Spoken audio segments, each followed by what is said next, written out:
Seria interessante examinar esse assunto em termos do que não é senso de humor. A falta de humor parece provir da atitude de considerar algo como fato real. As coisas são muito rígidas e terrivelmente autênticas, mortalmente sérias. Para usar uma analogia, as coisas são como um cadáver ambulante. Ele vive em sofrimento, tem uma constante expressão de dor em sua face. Viveu um fato concreto, a realidade. Está mortalmente sério, a ponto de parecer um cadáver ambulante. A rigidez desse cadáver vivo expressa o oposto do senso de humor. É como se alguém estivesse em pé, atrás de você, empunhando uma espada afiada.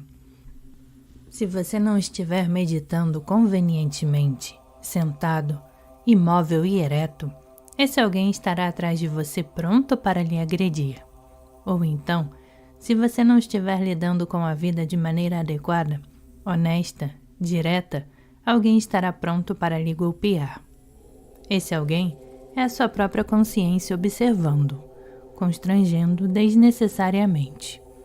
O que quer que seja feito estará sendo constantemente vigiado e censurado. Na realidade, não é o grande irmão que vigia, é o grande eu. Outro aspecto meu me está observando, pelas minhas costas, na iminência de golpear-me, pronto para apontar o menor erro. Não existe alegria nesse enfoque, não há nenhum senso de humor. Esse tipo de seriedade relaciona-se também com o problema do materialismo espiritual.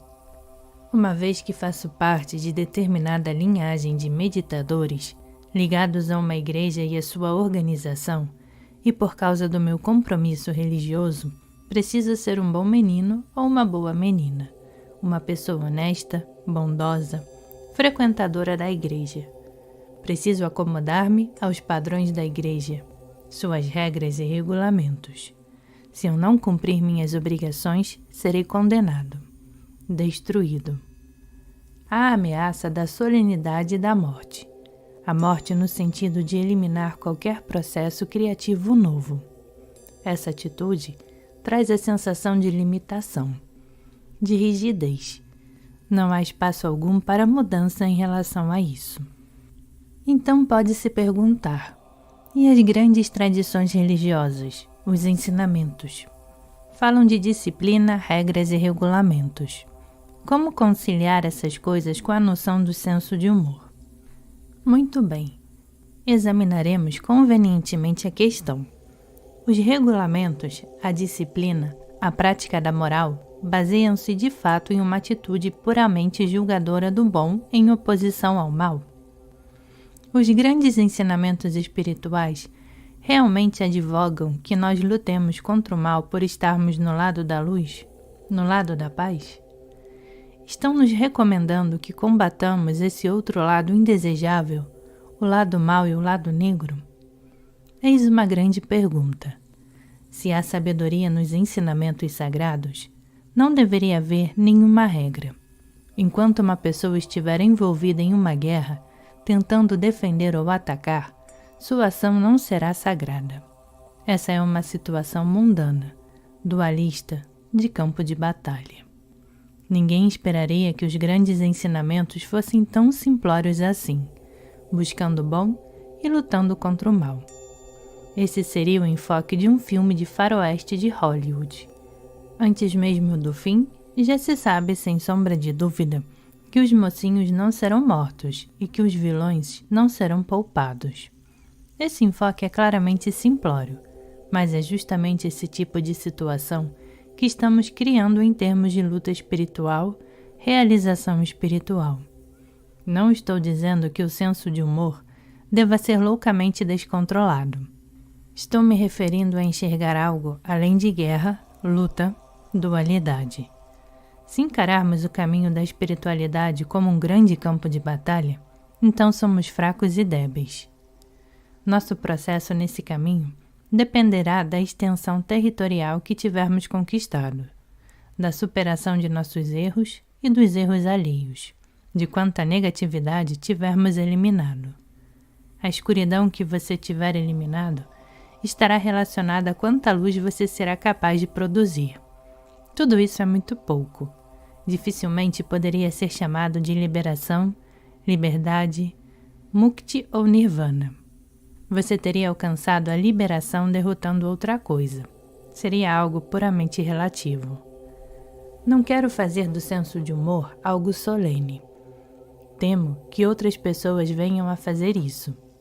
Porém, com a finalidade de realmente compreender a rigidez, representada pelo cadáver, não se pode evitar o perigo de transformar o senso de humor em uma coisa séria. Senso de humor significa ver os dois polos de uma situação como eles são, do ponto de vista espacial.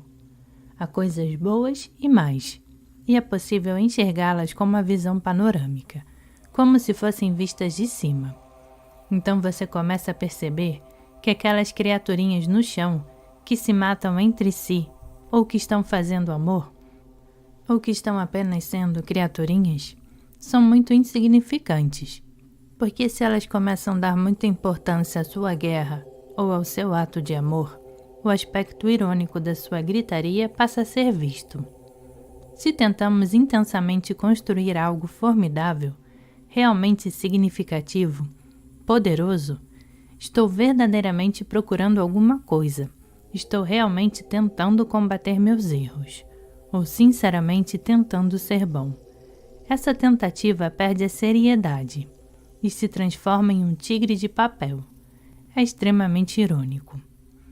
O senso de humor parece provir de uma alegria que tudo penetra, uma alegria que tem espaço para expandir-se em uma situação completamente aberta, uma vez que não está empenhada na batalha entre isto e aquilo. A alegria se desenvolve nessa condição de ver ou sentir panoramicamente todo o terreno aberto. Essa condição aberta não tem sinal de limitação ou de solenidade forçada. Se você tenta, com afinco, tratar a vida como um negócio sério, se você tenta impor-lhe formalidade como se tudo fosse excessivamente importante, a coisa fica engraçada. Por que tanta importância? Uma pessoa pode tentar meditar em uma postura 100% ou 200% correta. Grande coisa. Cômico. Ou, por outro lado, uma pessoa pode tentar desenvolver o senso de humor, buscando sempre rir das coisas, achar graça em cada ponto, em cada canto. Isso por si mesmo é um jogo muito sério, o que é igualmente engraçado. Se você cria uma tensão física a ponto de ficar cerrando os dentes, mordendo a língua, de repente, algo lhe fará cócegas, porque você terá ido longe demais. É absurdo demais chegar a esses extremos. Essa tensão máxima torna-se automaticamente humor. Conta-se a história tibetana de certo monge que renunciou à sua vida sansárica e confusa e decidiu ir viver em uma caverna, a fim de meditar o tempo todo. Antes disso, andara pensando continuamente sobre a dor e o sofrimento. Chamava-se Gonagpa de Langru, o cara preta de Langru, porque nunca sorria e via tudo na vida em função da dor.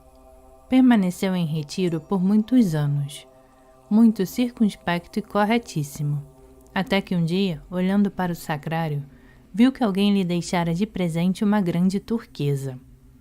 Enquanto contemplava a pedra, viu um camundongo entrar sorrateiramente e tentar arrastá-la. Como não conseguia fazê-lo, o camundongo voltou para o seu buraco e chamou outro camundongo. Ambos tentaram arrastar a turquesa, mas ainda assim não conseguiram. Por isso, puseram-se a guinchar juntos e chamaram mais 8 camundongos, que vieram e finalmente conseguiram levar a turquesa para o buraco deles. Então, pela primeira vez, Gnopagna de Langru começou a rir e sorrir. E essa foi sua estreia na abertura, um súbito lampejo de iluminação. Nessas circunstâncias, o senso de humor não é apenas uma questão de contar piadas, ou fazer trocadilhos, ou tentar ser deliberadamente engraçado. Envolve a visão da ironia básica da justaposição de extremos, de modo que a pessoa não é surpreendida levando os extremos a sério, e nem faz seriamente seu jogo de esperança e medo. Eis a razão por que a experiência do caminho espiritual é tão importante, e porque a prática da meditação é a mais insignificante experiência de todas. É insignificante porque você não lhe faz nenhum julgamento de valor. Assim, uma vez mergulhado nessa insignificante situação de abertura sem envolvimento com avaliações, você começa a ver todos os jogos que se desenrolam à sua volta. Imagine que alguém está tentando ser severo e espiritualmente solene. Buscando ser uma boa pessoa, poderá levar a sério a ofensa que a outra pessoa venha a lhe dirigir e querer brigar. Se você trabalha de acordo com a insignificância básica daquilo que é, começa a ver o humor desse tipo de atitude solene, das pessoas que dão tamanha importância às coisas. Pergunta: a maioria dos argumentos que tenho ouvido em favor de se fazer o que é bom e correto diz: primeiro, acumule méritos. Seja bom. Se afaste do mal. Posteriormente, será mais fácil renunciar às boas fixações. O que lhe parece esse enfoque? Resposta: se olhamos para isso do ponto de vista do senso de humor, a ideia de renunciar parece demasiado literal e ingênua. Se você estiver tentando ser bom e desistir de tudo, isso ironicamente não será desistir de coisa alguma, mas envolver-se com mais coisas. Aí está a parte engraçada da história.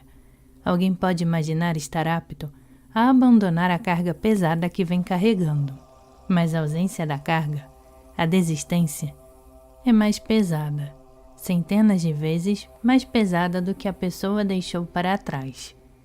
É fácil abrir mão de alguma coisa, mas o efeito colateral dessa renúncia poderá consistir em uma virtude demasiado pesada. Toda vez que encontrar com alguém, você estará pensando ou de fato dizendo: abrir mão disto e daquilo. O abrir mão faz-se cada vez mais pesado, como se você estivesse carregando um grande saco de germes nas costas. Finalmente, o que carrega pode transformar-se em um grande fungo, que passará a crescer cada vez mais depressa. E chega um ponto em que a pessoa se torna completamente insustentável, por haver renunciado a tantas coisas. A propósito, se tratarmos a prática da meditação como um assunto sério, como uma coisa de importância, ela acabará tornando-se embaraçosa e pesada, esmagadora. Não seremos nem sequer capazes de pensar nela. Seria o mesmo que uma pessoa que tivesse feito uma refeição extremamente pesada e estivesse a ponto de passar mal começasse a pensar: queria estar com fome, pelo menos seria uma sensação mais leve. Mas agora tenho toda essa comida na barriga e estou quase vomitando. Antes eu não tivesse comido. Não se pode tomar a espiritualidade tão seriamente. Isso seria autodestrutivo, o oposto do verdadeiro significado da renúncia. Pergunta: uma pessoa iluminada superou. Então, um senso de tragédia? Resposta: não é preciso ser necessariamente iluminado para pôr de lado a tragédia. Se você estiver envolvido com a intensidade de situações que progride para um clímax, com a intensidade da tragédia, poderá começar a ver também o humor dessas situações. É como na música. Se você ouve desenvolver-se o crescendo e de repente a música para, ouvirá o silêncio como parte da música. Não se trata de nenhuma experiência extraordinária. É muito comum, muito mundana. Foi por isso que a qualifiquei como uma das mais insignificantes experiências de todas, porque não agregamos juízo de valor a ela. A experiência quase nem está lá. Evidentemente, se empregássemos a tendência distorsiva básica do ego, poderíamos continuar dizendo que, porque a experiência quase nem está lá, porque é tão insignificante, consequentemente, é uma das mais valiosas e extraordinárias de todas as experiências. mas isso seria apenas um modo conceitual de tentar provar que aquilo em que estamos envolvidos é muito importante, pois não é muito importante. Pergunta: o senso de humor está de algum modo relacionado com a experiência da iluminação instantânea Satori? Resposta: certamente. Há até a história de uma pessoa que morreu dando risada. Era um simples aldeão. Ele perguntou ao mestre qual era a cor de Amitabha, a qual tradicional e iconograficamente é o vermelho. O aldeão acabou se enganando e supôs que o mestre havia dito que a cor de Amitabha era a cor das cinzas do fogo. E isso influenciou em toda a sua prática de meditação, pois quando praticava visualizando Amitabha, visualizava-o na cor cinza. E assim, o homem chegou ao fim da vida.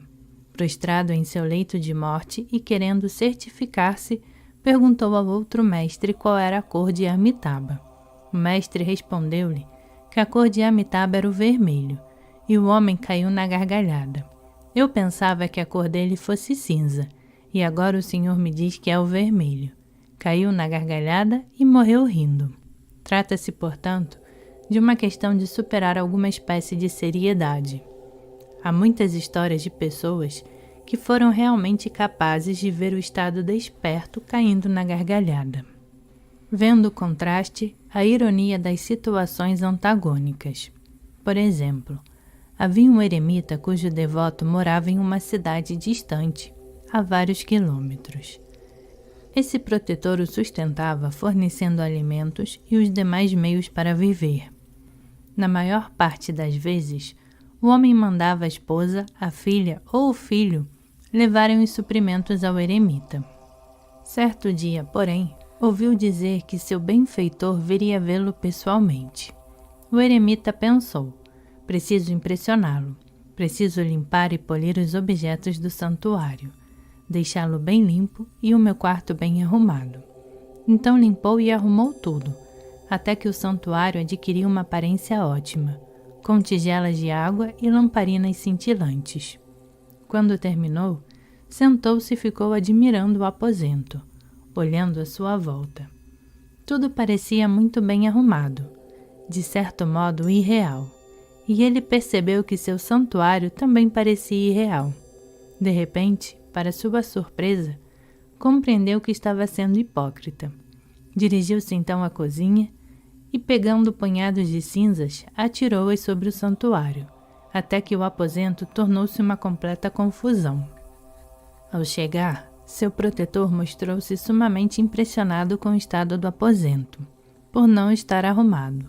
O eremita não se conteve e, começando a rir, disse: tentei me arrumar e arrumar o meu quarto, mas depois pensei que eu talvez devesse mostrá-lo desse jeito. Então os dois, protetor e eremita, desataram a rir, e aquele foi um grande momento de despertar para os dois. Pergunta: em cada palestra, você descreve uma situação aparentemente inescapável, em que nos vemos todos presos, em que já estamos enredados. Eu me pergunto se alguma vez você quis dar a entender que existe uma saída. Resposta: veja bem, o caso é que, se ficarmos falando de uma saída o tempo todo, estaremos lidando com uma fantasia, o sonho da fuga, da salvação, da iluminação. Precisamos ser práticos. Precisamos examinar o que está aqui e agora, a nossa mente neurótica.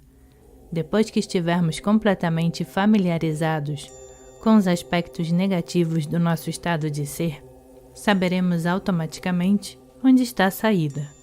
Mas se ficarmos falando sobre a beleza e a alegria que será a realização do nosso objetivo, acabaremos nos tornando extremamente ingênuos e românticos, e essa postura passará a ser um obstáculo. É preciso ser prático. É como visitar o médico quando se está doente, para que o médico possa lhe tratar. Primeiro, é preciso que ele saiba o que há de errado com você. Não se trata de saber o que poderia estar certo. Isso não tem importância. Se você contar ao médico o que há de errado com você, então terá uma saída para a doença. Foi por isso que o Buda ensinou-nos sobre as 4 nobres verdades. Seu primeiro ensinamento. A pessoa precisa começar com a compreensão da dor, dukkha, o sofrimento. A seguir, tendo compreendido o dukkha, a pessoa segue para a compreensão da origem do sofrimento, do caminho que conduz para fora do sofrimento e da libertação. O Buda não começou ensinando sobre a beleza da experiência da iluminação. Pergunta: seguindo os padrões usuais de avaliação e julgamento, passo a pensar que os erros e obstáculos que você descreveu nas últimas palestras são, de certo modo, mais avançados do que os descritos nas palestras anteriores. Está certo isso? Resposta: é verdade. Mesmo depois de alguém ter entrado no caminho, como no caso dos Bodhisattvas, uma vez que tenha começado a despertar, pode manifestar uma tendência a analisar seu próprio estado desperto. Isso envolve olhar para si mesmo, analisando e avaliando, até que ocorra um brusco impacto que é denominado de samadhi semelhante ao vajra. Esse é o último samadhi da meditação. A realização da iluminação é chamada de semelhante ao vajra, porque não tolera nenhuma tolice, apenas atravessa todas as nossas maquinações. Na história da vida do Buda, ouvimos falar nas tentações infinitamente sutis de Mara. A primeira é o medo da destruição física. A última é a sedução das filhas de Mara. Essa sedução, a sedução do materialismo espiritual, é extremamente poderosa, por ser a sedução do pensar que eu alcancei alguma coisa. Se julgamos ter alcançado alguma coisa, ter conseguido, fomos então seduzidos pelas filhas de Mara, a sedução do materialismo espiritual.